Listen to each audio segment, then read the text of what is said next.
You are making the world a better place by listening to the Joy of Living podcast. This is your guide to achieving a more purposeful, powerful, and positive life. Join Barry Shore in unlocking the best version of you and becoming happier, healthier, and wealthier. And now, here's your ambassador of joy, Barry Shore.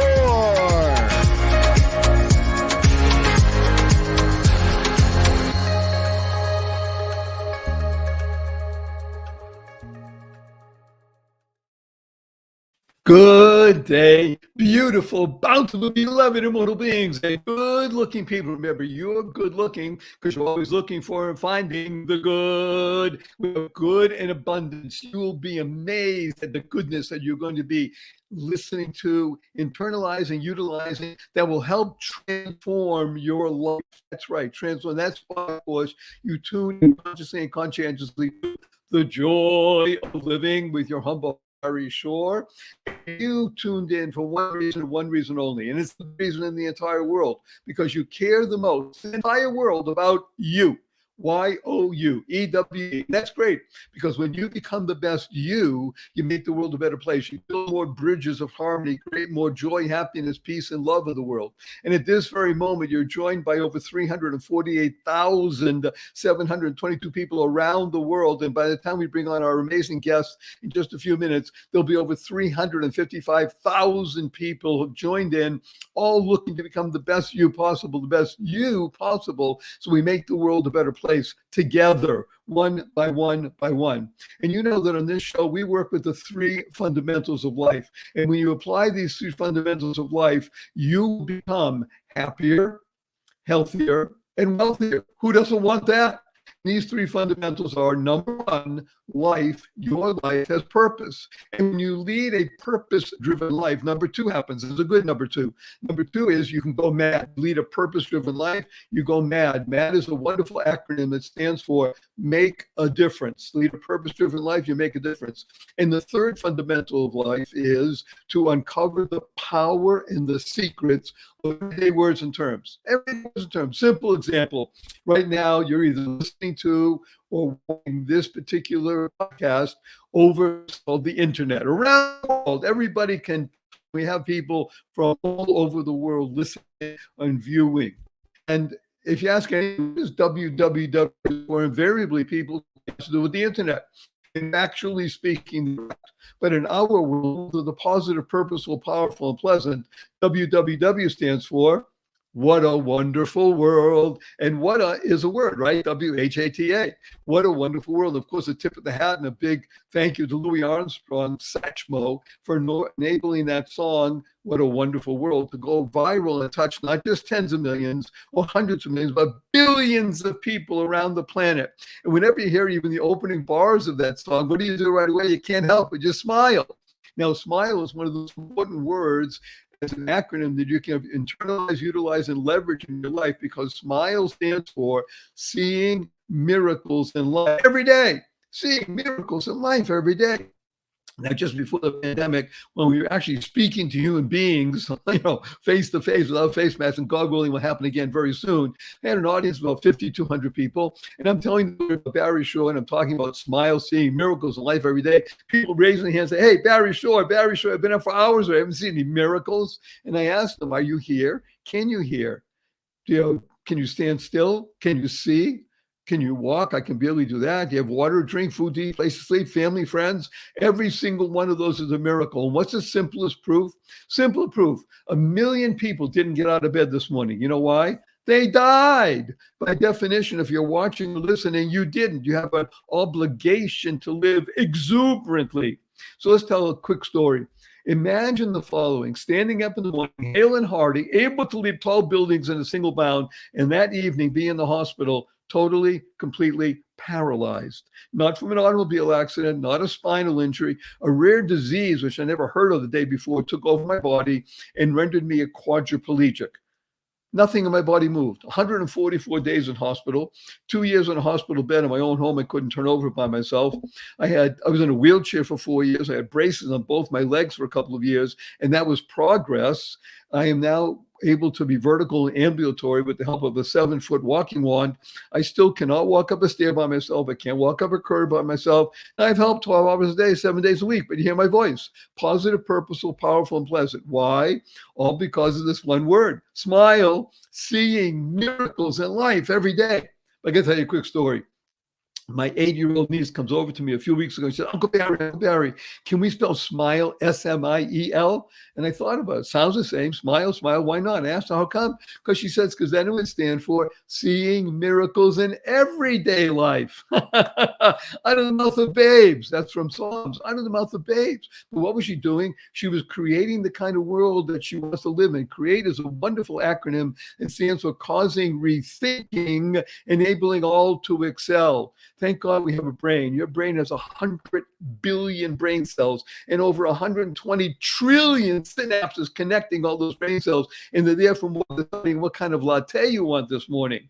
The ability to do neuro-linguistic programming, you choose how you want to think, how you want to live. The 6 most important words you'll ever hear in your life and internalize, utilize, and leverage are choice, not chance, determines your destiny. Choice, not chance, determines your destiny. So I just want to warn our guest and everybody that's listening, and thank you for your vote of confidence. We have over 350,000 people every week, and you're always bringing more people, and I thank you for that. Now we're up to right now 363,820 people, and we'll have probably 370,000 by the time our amazing guest, Rabbi Daniel Friedman, comes on. But I just want to warn everybody in advance that I do use 4-letter words. And I even use the FU word because it's fun and it's the shock value.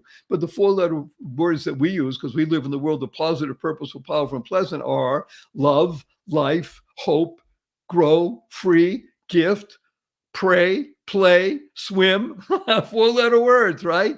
And the 4-letter FU word is fun.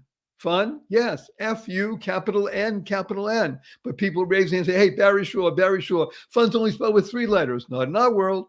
World of the positive, purposeful, powerful, and pleasant. Fun is spelled F-U, capital N, capital N. So after the show, when you see your family and your friends, and you have a twinkling eye, a smile on your face, remember that stands for, point your fingers at F-U, everybody. But remember to add right away, capital N, capital N. And say, where'd you get that? I said, I listened to Barry Shore on the joy of living and everything you want to know about our amazing guests today. And there's so much to know. Just go to our website, barryshore.com. You don't have to write anything down. You don't have to remember everything. Just lean in and let all the transformative information come through you, around you, and into you. Just go to barryshore.com. All of the information will be there.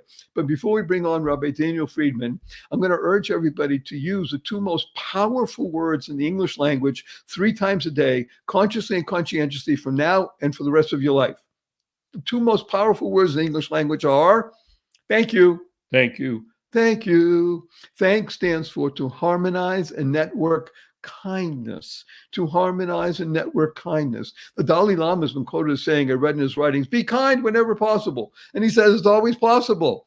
Now, imagine going into your coffee shop, no mask, no pandemic. You walk in, you order a fancy latte, you sit down, somebody brings it to you, you say thank you. You walk in the coffee shop, you order a fancy latte, you sit down, a few minutes go by, nobody brings it, you go to the counter, they say, oh, I'm sorry, we forgot, we'll bring it to you, we're very busy. You sit down, a couple more minutes go by, you still say, thank you. You're walking out of the coffee shop, it's raining out. Somebody holds the door open for you. You say, thank you. You're walking out of the coffee shop and it's raining and somebody slams the door on you. You say, thank you.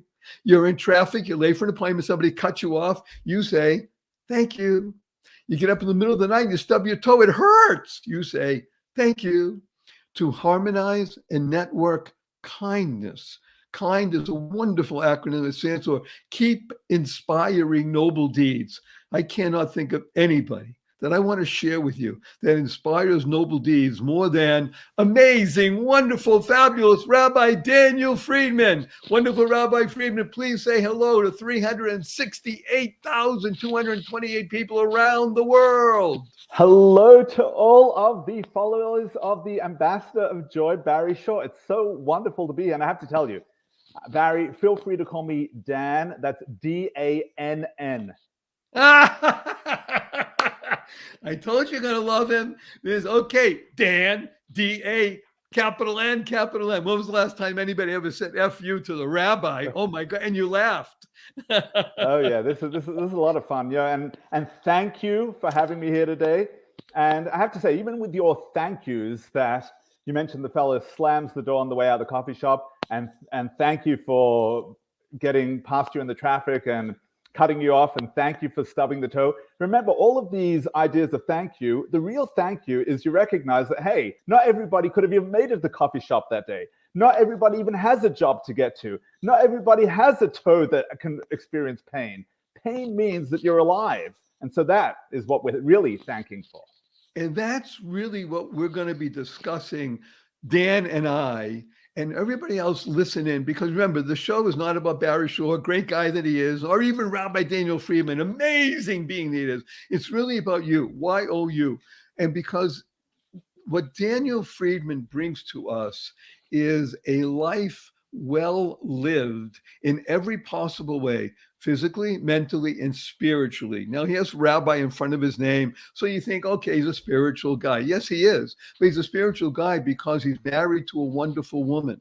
He's a spiritual man because he has 5 children, all of whom are daughters. Woo! Imagine paying for those weddings. But so he has to be also physical and mentally sound. And one of the reasons, though, that I asked Rabbi Daniel Friedman to be with us today is because he's an iconoclast on many levels. He's also a raconteur. He's a great scholar, and he's going to share with us insights that are going to make your eyes open wide, your eyebrows raise, and get your heart going pitter-patter, because he's going to go into and take us through what we call the Sea of the Talmud. And that's C-S-E-A, because it's a beautiful, big, wide ocean, bigger than the Pacific and all the seas of the world. We're gonna get into the Sea of the, I dare say, most of the hundreds of thousands of people saying, Talmud, what is that? Look it up later. T-A-L-M-U-D. But I'm going to turn everything over now to Rabbi Dan, D-A-N-N, and he's wax eloquent on what is the Talmud and why should we be listening to you. Okay, well, thank you, Barry. Well, you've really put me on the spot here with coming up with an acronym for Talmud. So let's try this. The awesomest learning moment underlying daily life. Does that work? It works beautifully. So yeah, the Talmud is the oral law. In Judaism, we believe that we have the Bible, and we also have an explanation of the Bible. We believe that when Moses stood atop Mount Sinai and received the law from God, he received both a written Torah and also a verbal explanation. As the oral law suggests, it was passed on orally from one generation to the next, and it wasn't written down. It was only later when Rabbi Judah the Prince, a rabbi who lived about 2,000 years ago, saw that there was going to be a dispersion of the Jewish people around the world. We wouldn't have a central body to be able to explain the written law. He said it's time that we wrote it down, and that became known as the general body of the Talmud, made up, you might have heard of the Mishnah, the Gemara, but generally it's known as the Talmud. And that's the oral law, the explanation of the Torah, of the Bible, of the 3 parts of the what Christians call the Old Testament, the Pentateuch, the prophets, and the writings, the scriptures. And that's our written Torah. Then our oral Torah as a general corpus is the Talmud. Now, the Talmud contains all of the secrets of the universe. And if you start delving into it, everything in life becomes meaningful, purposeful, and starts to make sense, starts to fall into place. So let's unpack some of what you've mentioned here, because first of all, it's weighty, It's important, and it's now. That's when. It is because of the hundreds of thousands of people who are listening, and I urge everybody to make sure you listen to this again and share this show with 5 people, just 5. And that way we'll have over 1.5 million people around the world. Many people listening are under the age of 38, 80% or more under the age of 38. And at this particular moment in the world, in world history, there is a battle, not that it's unusual, a battle between belief in a biblical source, and i.e. the creator, and those who are not. And it's happening more and more in not just autocratic societies, which try to suppress the idea of God and a creator, but even in Western society, it is a big attack. So you mentioned the term the Bible. Let's take it in its narrowest sense, the 5 books of Moses. Most everybody, I'm sorry to tell you this, Dan, but there was a study done recently, I think within the past decade, amongst millennials. Now, millennials is an overworked term, but amongst millennials, and you'll be amazed to hear that over a third, I think it was 38% of millennials did not know who Moses is or was. Amazing. Quite amazing. The reason I mention it is because the people listening here are all seekers. They tune in because they want to know. They're highly educated. They are interested. They're leaning in and say, I don't know, he's talking about Talmud and Mishnah, but let's keep it on a very narrow cast for the moment. And we're talking about the 5 books of Moses, and that there is a fundamental belief in Judaism, which is, by everybody's account, the spawning mother religion or monotheistic way of learning about life that has given birth to billions of people around the world who call themselves believers, i.e. Christians and Muslims. So almost half of the world's population believes in a God at some level. But let's go to your point now about the Bible. Why is it that the written Bible that now has been handed down for thousands of years, and we're talking about, if we're putting Moses in a place and time, then it's approximately 3,500 years ago. 35,500 years ago, that Moses, highly educated, a prince of Egypt, receives something directly from the creator and that gives it over to a unique people who give over the ability to pass it on. Why does it need this written? Why does it need oral explanation? You give an example of why it's to have the oral understanding as well as the written? Yes, absolutely. Absolutely. I think one of the best examples would be, one of my friends, Rabbi Mordechai Becher, talks about all of the people that learned how to swim from a book. They borrowed the book from the library. The book was How to Swim, and they read the book, but sadly, those people are no longer with us today. Because you can't learn how to swim from a book. You need somebody to teach you how to swim. There's some things that you can learn out of a book, and some things that need to be conveyed orally, need to be hands-on, need to have human interaction and instruction. And it's very fundamental to the Jewish tradition that there are these 2 aspects, both the aspect of the written word, we are the people of the book, we study, we've had literacy, where most of the nations of the world haven't had universal literacy for thousands of years.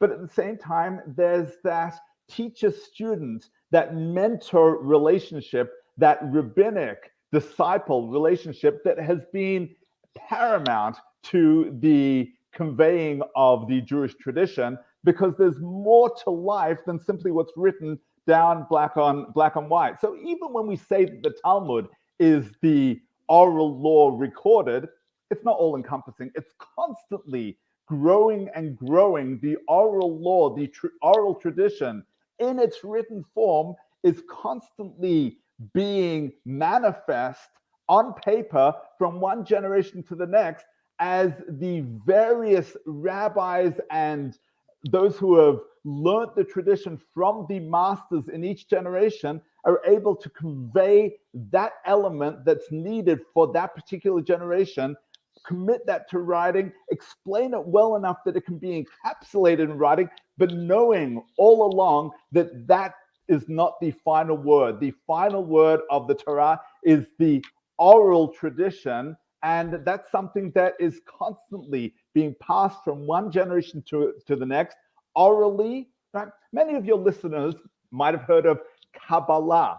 Kabbalah became popularized when the likes of Madonna and Britney and Ashton Kutcher and others became adherents of Kabbalah. Kabbalah literally means tradition or something that is received. It's an element of the oral tradition, the esoteric element of the oral tradition, that is so holy that only a small part of it has been committed to writing. For the most part, it can only be conveyed from teacher to disciple, but that's the nature of the oral law. Since it's just so much grander than what words on paper can express, that's why there is an oral law. But because we as human beings, we are so much greater. You mentioned in your introduction our neural function of multi-billions of neurons. You can't commit that to paper. We're bigger than that, and Judaism recognizes that aspect of humanity, of human creativity, and of something that is more than just a written word, and that's the Talmud. The Talmud is the beginning of that. Every word in the Talmud already speaks volumes and already needs explanations of volumes. My contribution to that I call the transformative daf, is just one small piece of the puzzle where I take just a little piece of the Talmud each day. The Talmud is divided into 2,711 pages, which, mind you, was not a Jewish pagination. It was put together by the publishers in the 16th century. After Gutenberg. That's it. And as a result, though, we now have a page system that's universal, where 100 years ago, one rabbi said, well, let's take that and let's all do one page of that a day so that we're all on the same page. And what I do is I take a little piece from each page and try to make it accessible, because even that page of the Talmud speaks volumes, and most people would find it inaccessible and would say, wow, this is you talk about the sea of the Talmud that one is jumping into. Every word, every letter is sacred and is so profound. And if I can do my little piece to be able to make that profundity and sacredness accessible to my fellow inhabitants of this great planet Earth, then I feel that I've contributed, like you say, in your introduction, I've done my little piece to be able to make this world a better place, a place of meaning and purpose. So you are hearing that Dan has just admitted he's mad. He's making a difference.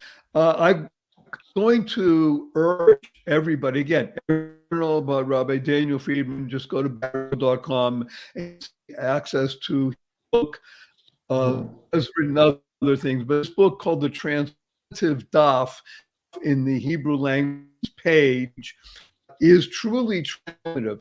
It is the ability to make that which is on the surface, and then you dig deeper, esoteric, make it accessible, in the sense that if you can read English and you have the ability to ask questions, because this is the essence of Judaism, is to be a questioner, to seek answers. If you have the ability to ask questions, then this could become something that will transform your very being.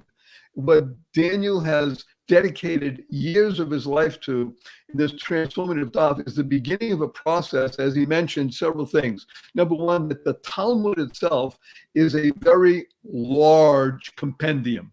2,711 pages, which by definition takes some 7+ years to go through if you're doing a page a day.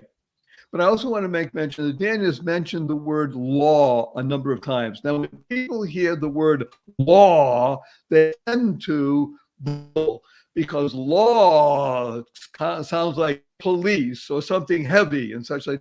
I want to share with you, Dan, and our listening audience, those who are new will not heard, those that have been around have heard before. Law in our lexicon is for love and wisdom, because that's the essence of law. So when you're talking about the written law, written love and wisdom, the oral law, love and wisdom, that's really what it's about. It's the ability of the creator, God, whatever you want to use as a term, the creator of the universe, to communicate with humans. In other words, the ability of the infinite to somehow communicate to the finite. And that's what Dan has done.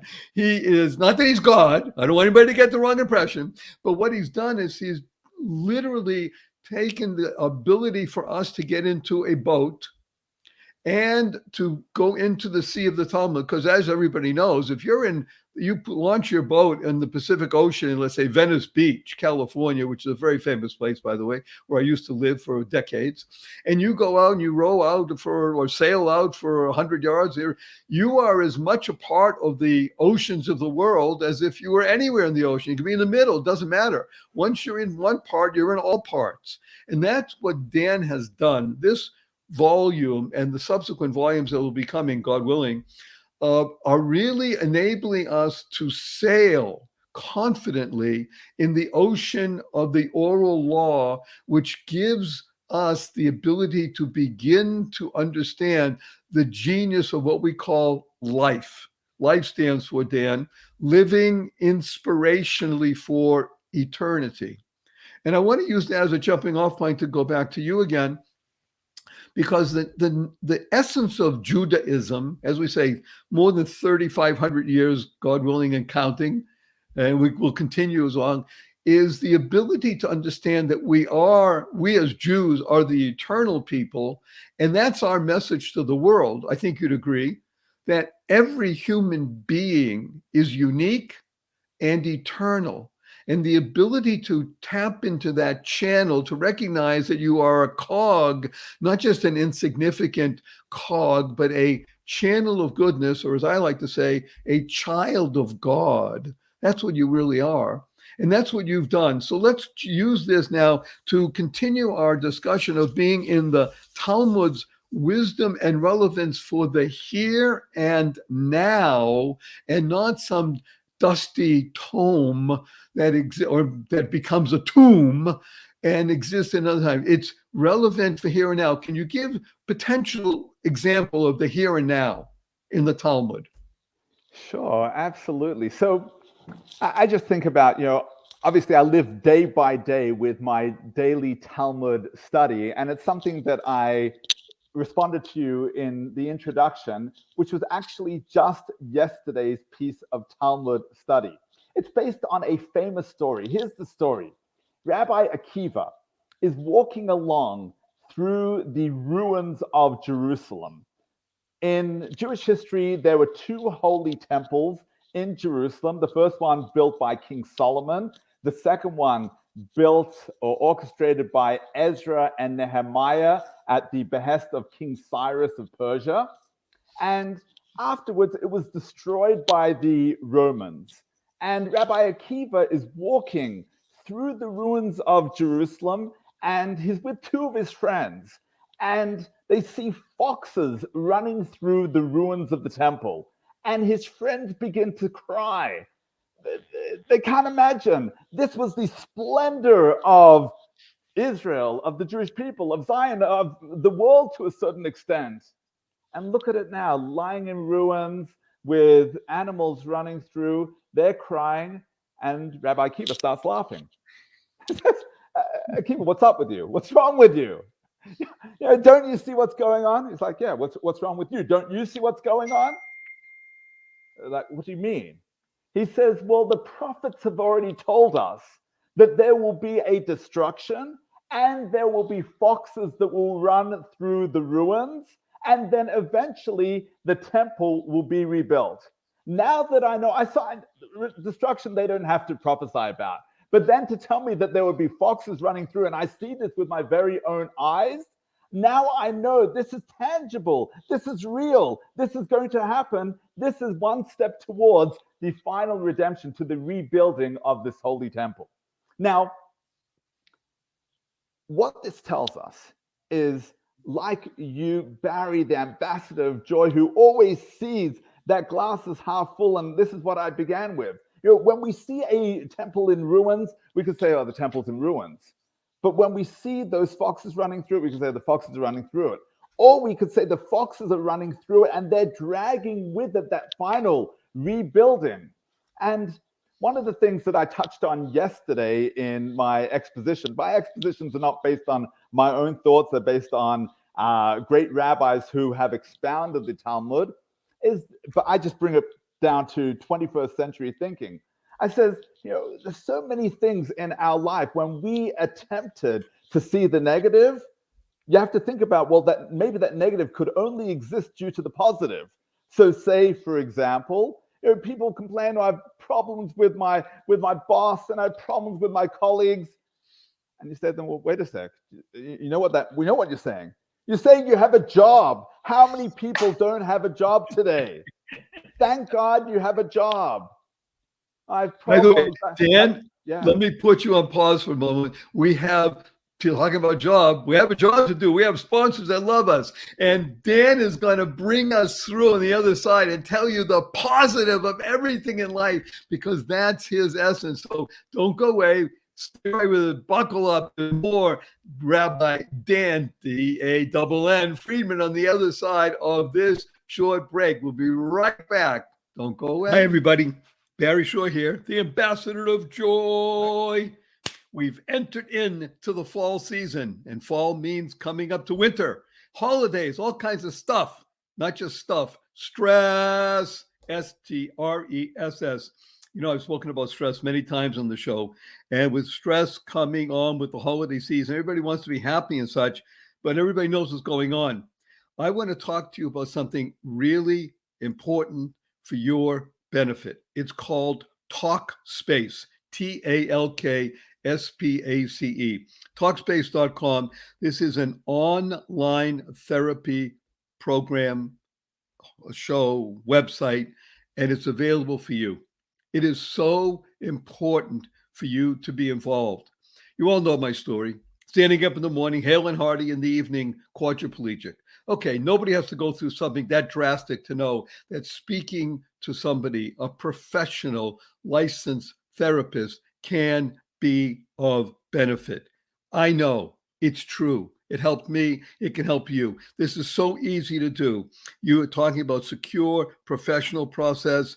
It's the number one online therapy platform in the country. It works around your schedule, your convenience. I urge you, please match yourself with a licensed therapist. Go to Talkspace.com, Talkspace, Talkspace.com. Get $100 off your first month with the promo code Barry, Barry. Go to Talkspace.com, put in the promo code Barry, Barry, and you'll get $100 off your first month. Please do it. You'll thank me. Best wishes. Bye now. Imagine the kind of place you would want to shop for your favorite fur baby pet. HonestPets.co. Well, you found it. HonestPets.co. Not .com, .co. This is your go-to spot for the best, the cleanest pet treats that exist anywhere on the planet.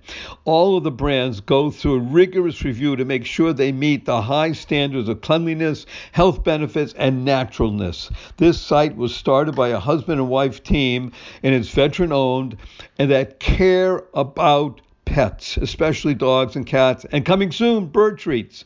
These are very nice young people who really care about making a difference, because a portion of proceeds go to support veteran organizations with a focus on service dogs. This is the place where you want to go. You want to tell your friends this has the finest, yummiest, freshest, all natural treats and stuff for your fur baby. So go there, honestpets.co. honestpets.co. Do it now.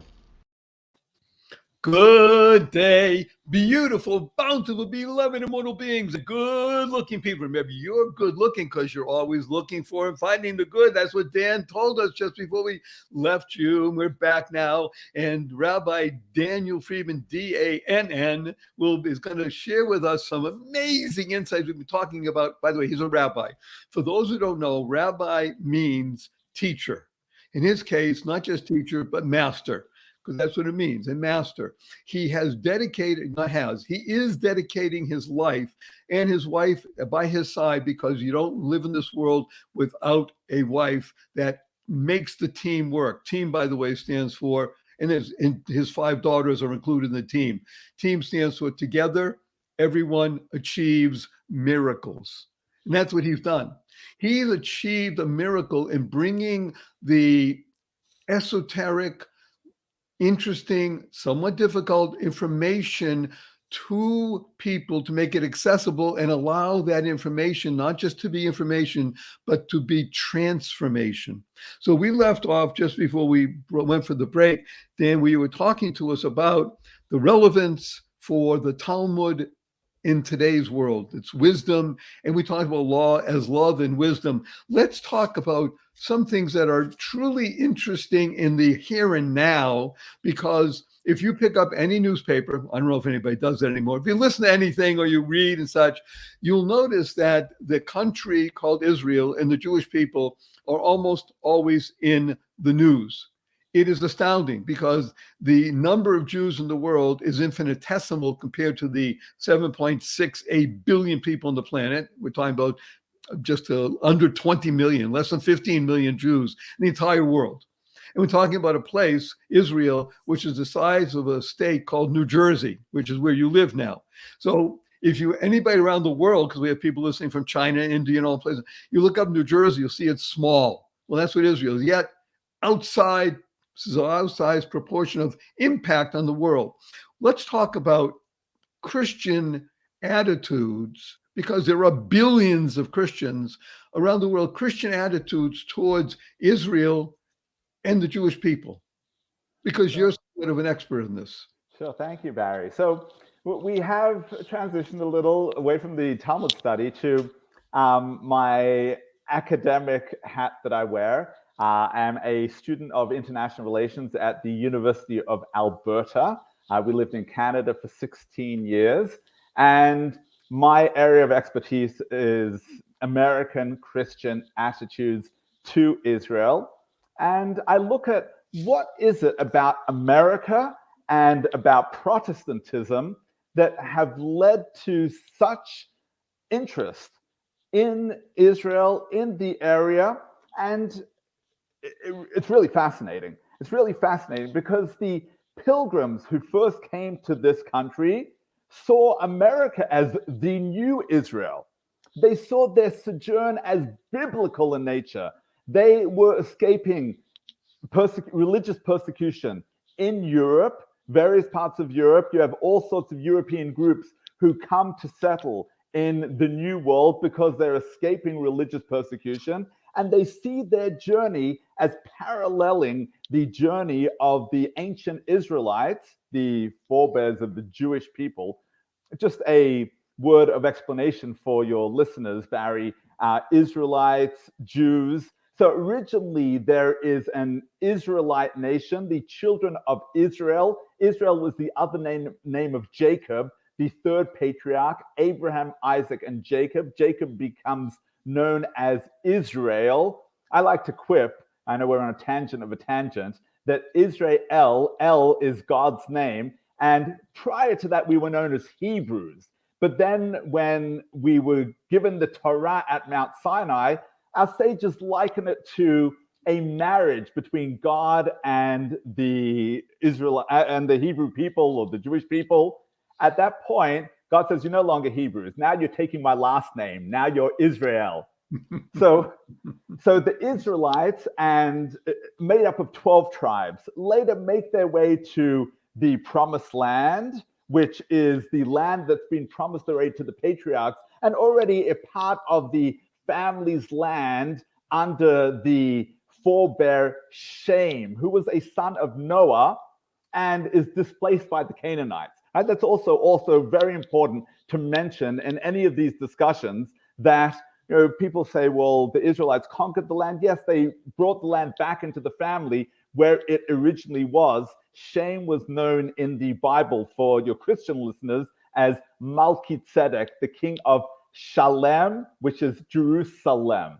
All right, so it was originally family land that we regained. Now, there was an Israelite nation that was eventually displaced by the Assyrian kingdom, not Syrian, Assyrian, A-S-S-Y, Assyrian, who removed, dispersed, exiled most of the Israelite nation. What was left was primarily the tribe of Judah. And that's how Jews got their name. The national name Jews is really that one tribe of Judah that were originally the children of Israel. By the way, now that you're taking a pause, just to put it in context, so one of the most famous Jewish holidays that is celebrated worldwide, rabbinic holiday called Hanukkah, involved one of the more famous Jewish people named Judah Maccabee.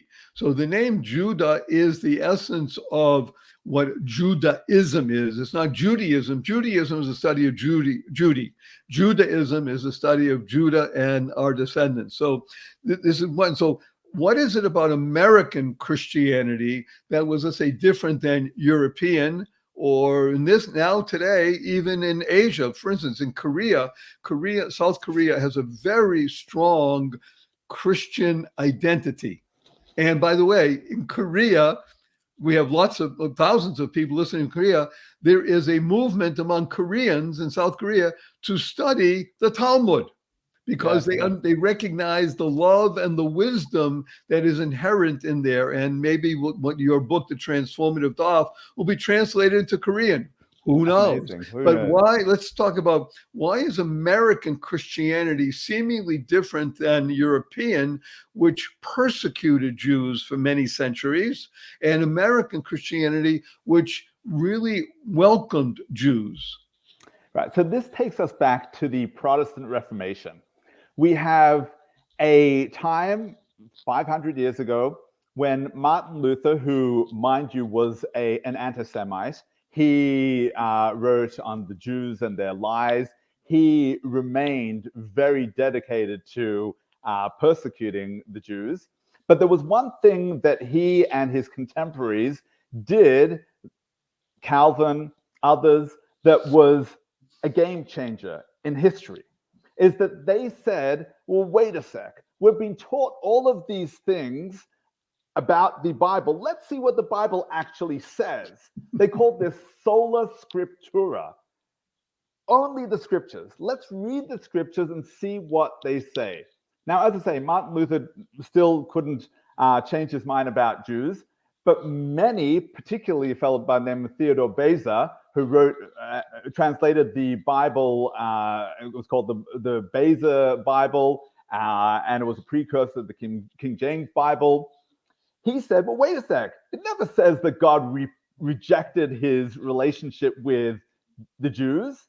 Yes, he has a covenant with Christians, but that Jewish covenant never disappeared.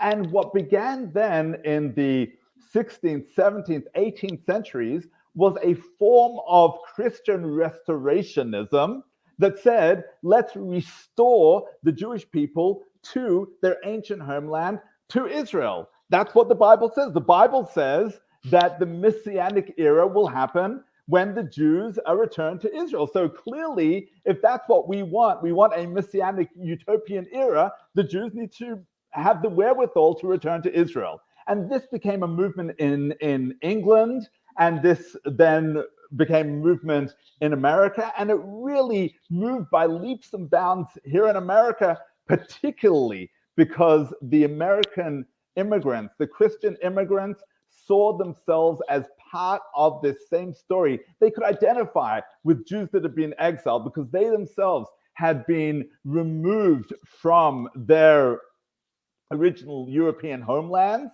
and been sent away. And they said, this journey, but then they found that, wait a sec, this promised land of America, this land flowing with milk and honey. I mean, you have original ideas of maybe the language of America being Hebrew, maybe there should be a staff of Moses, who we mentioned earlier, splitting the Red Sea. That should be the seal of America, because that's what's happened here. And as many of these, particularly those of Scots-Irish migrants, as they made their way across America, they felt that this is the journey that continued across the wilderness and into the wilderness until they could develop this promised land of America.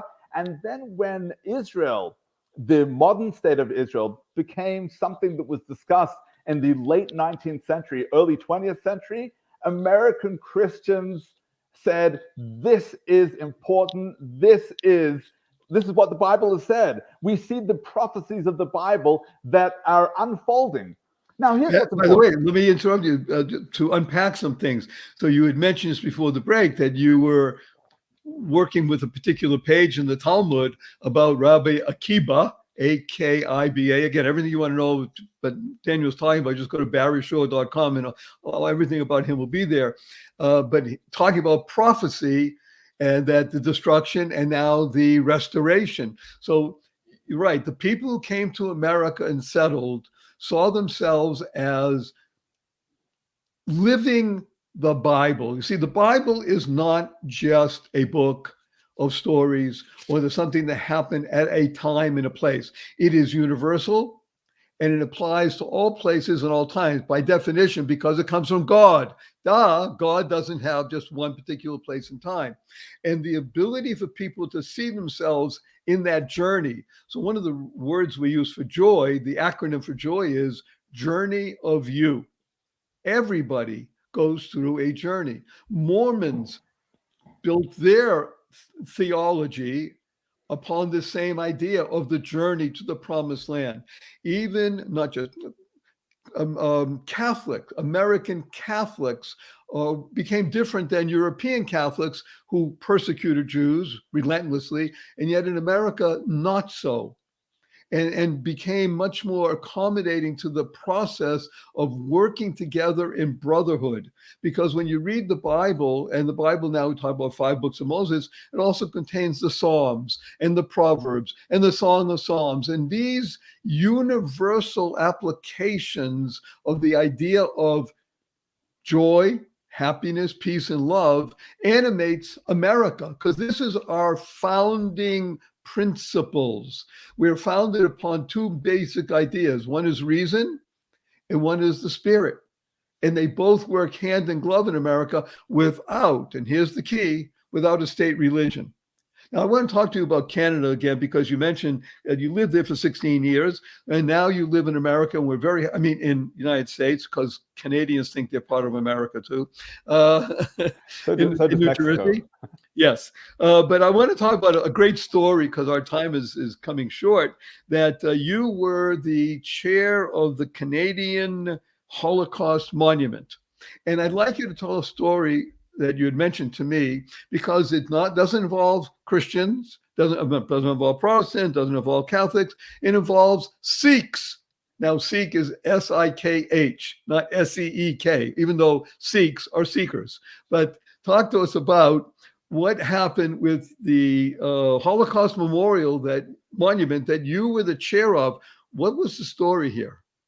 Yeah, so just again, to expand even further for your listeners as to who Sikhs are, because there are far fewer numbers of Sikhs here in America than there are in Canada and other parts of the world. And so they're a really small minority here. And so not all Americans are familiar with who they are. A lot of Americans see them and they think they're a form of Muslim. They're not. They're from the Punjab section of northern India. They're the ones that wear the turbans. And many of them By the way, much like we wear this. In other words, the idea of recognizing something above you. Exactly. The difference is they are wearing that turban, and beneath that turban is hair that's never been cut. They tie it up in a bun as children, and then they tie it up in a turban as adults. They don't cut their hair, they don't cut their beards. And in Canada in particular, Sikhs have become very prominent and part and parcel of Canadian society. The leader of the NDP, one of the major political parties, federal political parties in Canada today, is a Sikh fella, is married to an Indian actress. Both very good-looking people, very intelligent people, and very Canadian, despite, they come originally from India, but I think he might be a couple of generations Canadian. Now, back to our story. So they have a strange law in Canada, whereby if you want to be able to introduce a new law into the parliament, which is like Congress, you need someone, if it's completely unrelated to anything else that's current, you need someone, you get a one-shot deal, someone who's never introduced new legislation. They're called rookies or backbenchers. You need them to introduce it. So there was this idea that'd been floated for many years about having a national Holocaust monument in Canada, which was long overdue. I mean, you think about the United States Holocaust Museum, a prominent part of what this country represents in Washington, D.C., every major country in the world, and yet Canada had nothing, had Holocaust monuments around Canada in Jewish communities, major Jewish communities like Toronto and Montreal, but Ottawa, which is not particularly a Jewish community, but is the capital of Canada, did not have a Holocaust monument. And there was a feeling that this is an important message for Jews and non-Jews. It's not a Jewish message. It's a message that is universal, that how could progressive society allow this to happen? And in fact, Germany was the most progressive society and orchestrated that this shouldn't happen. We need something as an eternal testament to Canadian values. And so the government decided we want to be able to do this, but we need somebody to introduce the legislation. They have a fellow sitting on the backbench by the name of Tim Uppal. Uppal. Tim Uppal is Sikh. Tim Uppal, they say, Mr. Uppal, would you like to be the initiator of this legislation? He says, he actually goes home, talks to his wife, comes back. He says, absolutely, let's do this. He introduces it, and of course, it receives unanimous assent in the parliament. Everybody, cross parties, say, yes, this is something that is essential. Now, here's where I enter into the story. Tim Uppal doesn't do it because he has Jewish constituents. He probably has very few Jewish constituents. He has a handful at most.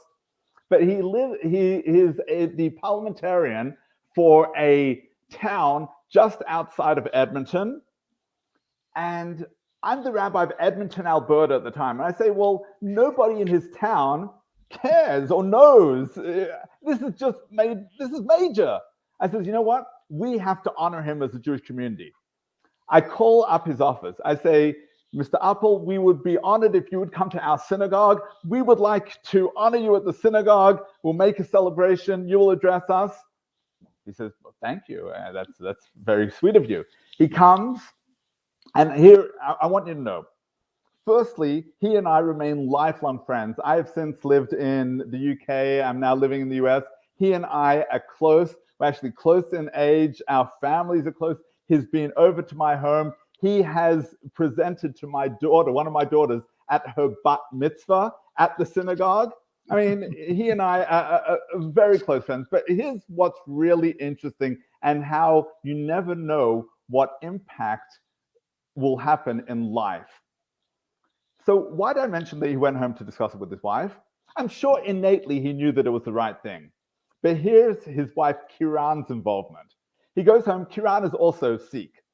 Kiran attended, now you mentioned, Barry, no story of Christian Catholic here. She actually attended a Catholic school in Ottawa, and she had a lot of Jewish friends. It was a good school where members of all faiths attended. Here, a Sikh girl, Jewish friends.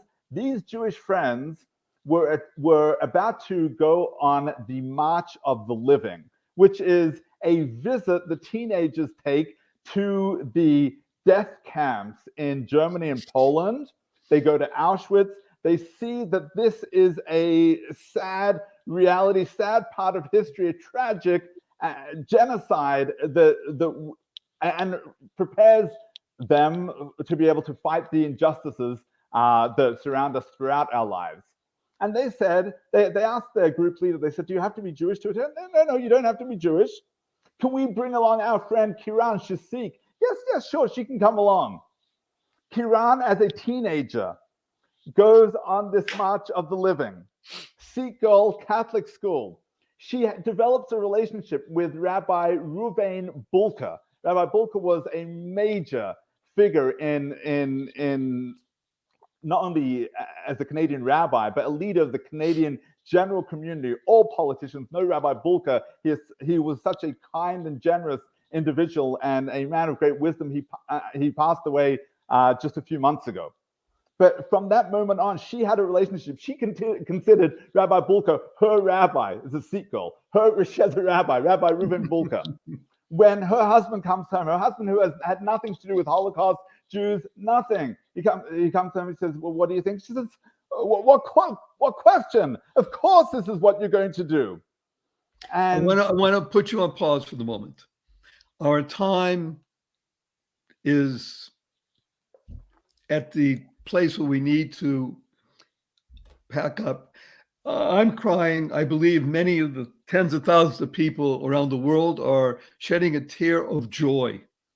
The relationships that you've articulated here amongst people, recognizing that the Bible is the essence of truth. And we have it on written, we have it in oral. We thank you, Dan. I'm going to ask you 3 quick questions, then we're going to have to bid adieu. But we'll see. The 3 questions are, number 1, will you come back again? Absolutely. Thank you for having me. Number 2, you have 80 seconds. Actually, no, you only have 60 seconds to answer this question. Ready? Go. What is your most fervent desire? My most fervent desire is to convince as many people as possible to contribute as much as possible in the short lifetime that we have here on earth. He's a madman, making a difference, DANN. And number 3, may I give you a hug in front of 368,227 people around the world? Absolutely. Okay, let me tell you what HUG stands for. Heartfelt, unlimited giving. Heartfelt, unlimited giving. 1, 2, 3.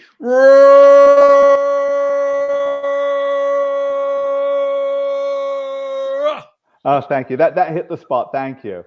Thank you. You've been listening to The Joy of Living. Their humble host, Barry Short, our amazing guest, Rabbi Daniel Friedman, or Dan as he's known, DANN. And you tuned in for one reason only. Dan's a great guy. Barry's a fabulous guy, but it's all because of you. You tuned in because you want to be the best you possible. When you do that and you live with the 3 fundamentals of life, you'll be happier, healthier, and wealthy. Who doesn't want that? First fundamental, life has purpose. Your life has purpose. You lead a purpose-driven life, you can go mad. Mag stands for make a difference. And third is unlock the power in the sequence of everyday words and terms, such as WWW, what a wonderful world. Smile, seeing miracles in life every day. Or as my 8-year-old niece says, seeing miracles in everyday life. Create the kind of world you want to live in, causing rethinking, enabling all to excel. Use the 6 most important words that you'll ever hear in your life and utilize them, internalize them, leverage them. Choice, not chance, determines your destiny. Use 4-letter words liberally. And remember, because we live in a positive, purposeful, powerful, pleasant way, these 4-letter words are love, life, hope, free, grow, play, pray, swim, and tell the world, F you, capital N, capital N. That's what Barry, you said, what is that about? Barry Shore wants to teach the world to F you, capital N, like Dan, D-A-N-N. And use the two most powerful words in the English language 3 times a day, consciously and conscientiously for now and the rest of your life. Thank you, thank you, thank you to harmonize and network kindness. And our blessing from the great rabbi and from Barry Shore is go forth, live exuberantly, spread the seeds of joy, happiness, peace, and love. Go mad, go make a difference. Thank you for listening to this episode of the Joy of Living podcast. Now that's another step towards your healthier, happier, and wealthier life. Never hesitate to do good in the world, no matter what the situation. Join us for another upbeat discussion next time at barryshore.com. And be sure to leave a rating and subscribe to the show to get more conversations like this. And remember to share it with your family and friends too. See you on the next episode.